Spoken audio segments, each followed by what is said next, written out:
All right, Monday, March the 20th, 2023. Spring is not officially here just yet. It's still probably about 7 hours away. 21 degrees here in Tennessee, boys. It's cold. Some of these trees up on that hill there's got leaves on them. They look like they're doing pretty good, all things considered. Well, what we're going to talk about today.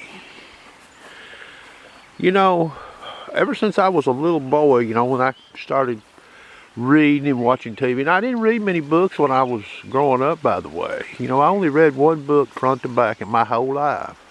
I've said this as much. Charlotte's Web. It's the only book I ever read front to back in my entire life. Now, I've read, parts of books and look at dictionaries, encyclopedias, but that's it. The only book I've ever read front to back in my life. But when I was little, and I've been seeing this as of late on the TV, the old Titanic.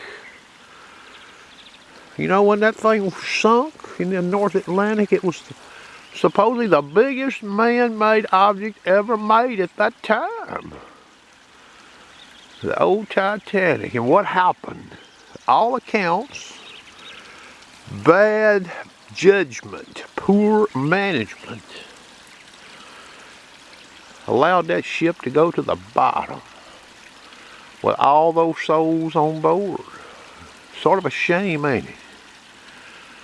It upsets me every time I see that, every time I see a documentary about this. Now, that was a big ship, boys and girls. Big ship. And all accounts, it took that thing about 2 hours, 3 hours to hit the bottom or start, get below the surface. I don't know when it hit the bottom of the ocean, but that was a big ship. So if that would have been a smaller boat that would have hit that iceberg, would it have stayed afloat even that long? Probably would have went to the bottom faster. You might see where I'm going here. I'm not going to comment much more about that, but anyway, I see we've got a YouTube poster. He's got him a video up this morning, and he's got in the title, it's Equinox 800, DS2, Manticore. He's got all these legends. He's got all these detectors in the title for a review. Then he goes in there and he ain't even used the Equinox 900 and the Manticore. What is this? Oh, you got to put that in there? Are you trying to get views or what? All the video's got an error in it. I'm not even going to tell you who the YouTube poster is. And then he's doing like this other person I mentioned earlier. He's going in there and he's looking at the ID scales and, oh, this one here's the winner. Well, these ID scales on these detectors, I can say this based on what I've used. Truth be told, what models or what model detectors I've used that actually uses the majority of the ID scale actually presented to a user? It's the E-Track and the CTX. Now, I've used the Explorer XS, but now, it had the ID system was a little different on it. But those machines actually use the biggest part of the ID system, okay? You could get a 1 in the meter on small fall, okay?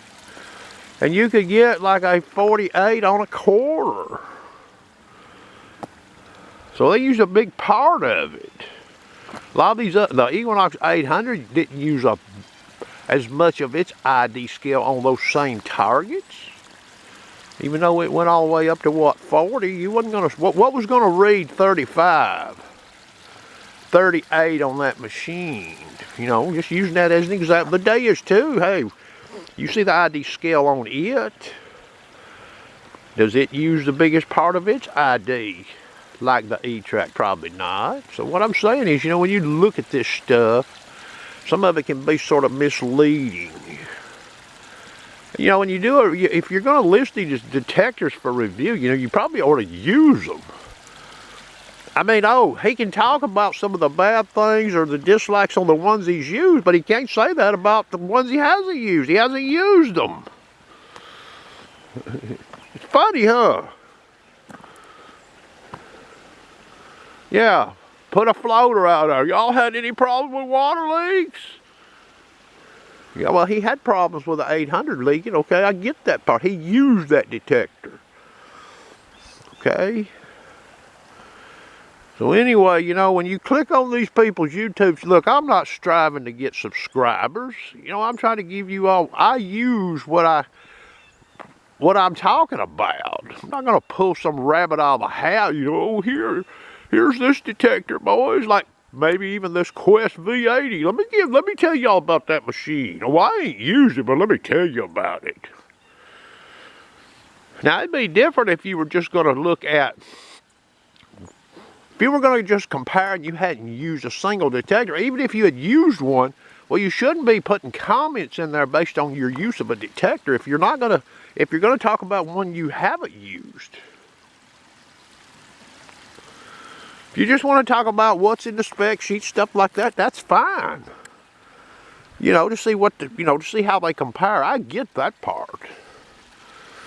But to go in there and say, well, this one here, you know, I had trouble here, I dislike this, and, well, what about the detector you haven't used? You can't tell us anything about that one. So it's sort of slanted, you know. I'm not going to do that. That's not me. Well, I've been sort of playing around here, you know, with this DS2. Been playing with the Manicore. Some things I can't talk about with both machines, okay?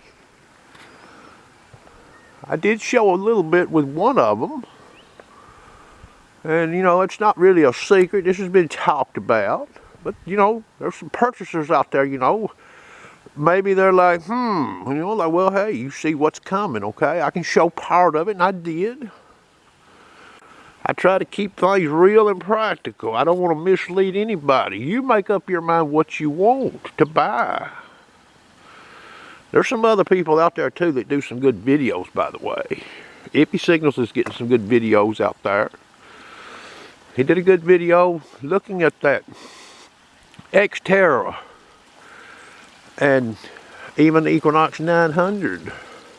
He even went back and redid some videos because he realized, you know, he didn't want to be misleading. And I like that. That's good. Good for Ippy Signals.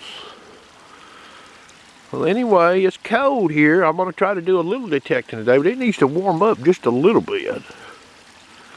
I hope everybody has a good day.